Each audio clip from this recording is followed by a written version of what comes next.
Another iMachining enhancement in SolidCAM 2020 is the option for inputting a user-defined arc fitting tolerance. This new feature is available, of course, in both iMachining 2D and iMachining 3D. With my example part opened, let's view the iMachining toolpath for the first operation.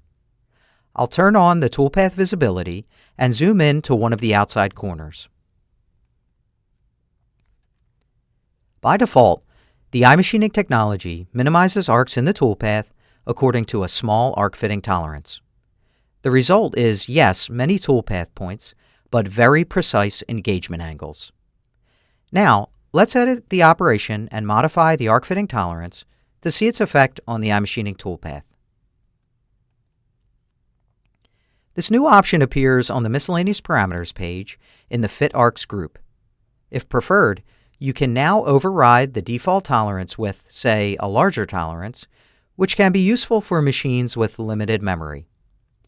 Take another look at the toolpath on the right for a moment. Now, I'll increase the tolerance.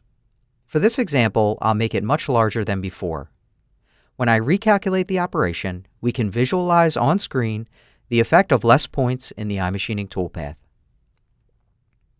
Let's also compare the G-code. Here is the generated G-code for the operation having the default small arc fitting tolerance. This file shows 4,155 lines. And here is the generated G-code for the same operation, this time having the larger arc fitting tolerance. This file, on the other hand, shows 2,464 lines. It is important to keep in mind that defining a larger tolerance than the given default has its advantages and disadvantages. The result is a decrease in the length of G-code, but also a decrease in the accuracy of engagement angles.